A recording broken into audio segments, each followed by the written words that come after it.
Look at these horns. They're beautiful, right?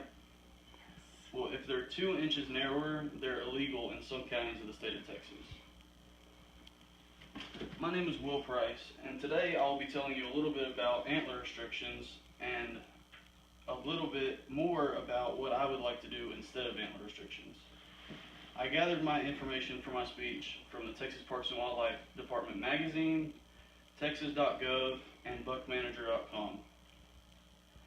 What I would like to do today would be to have your support to repeal antler restrictions and replace it with a program that I have in mind for people to have to take a deer management course, so to speak, before they purchase a hunting license. Now, more about what antler restrictions is. Texas Parks and Wildlife implemented antler restrictions in 2002. According to buckmanager.com, 118 counties across the state of Texas have these restrictions. Texas Parks and Wildlife Department defines a legal buck as, quote, a buck having a 13-inch spread or at least one unbranched antler. Now this buck right here was 15 inches across, so it doesn't matter that he has points on each side.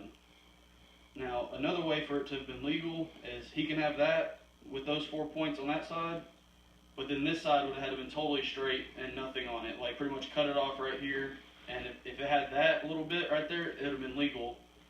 But other than that, it has to be the 13 inches across.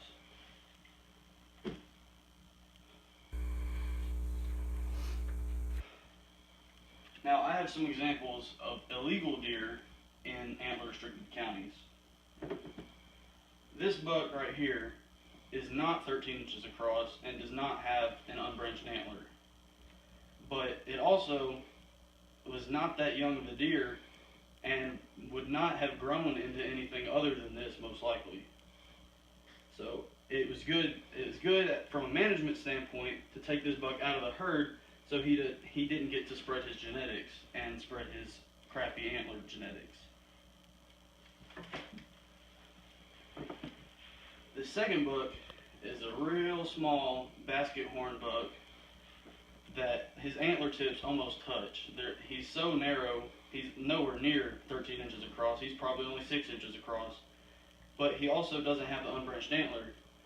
So you couldn't harvest him in an antler-restricted county, because of him not meeting the requirements. But he's also not ever going to grow into something like this.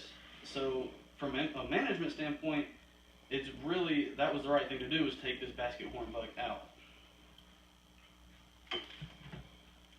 And last but not least is this gnarly looking cull buck that really is, again, nowhere near being a legal buck in an antler restricted county. He's nowhere near 13 inches across, and obviously he's nowhere near having an unbranched antler. But these are the genetics that you really don't want running around on your deer farm. This buck would have never made it to be like this one or anything bigger.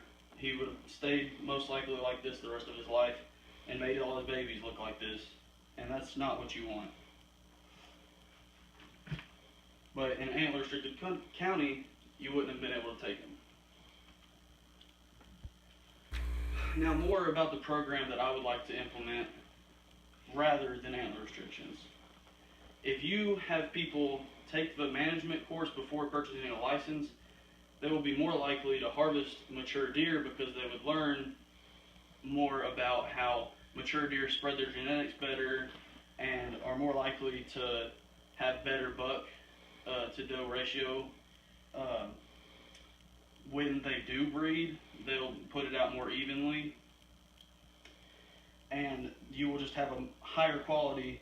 Instead of a bunch of these or these running around, you'll have even more of these types of bucks running around, and that's what you want.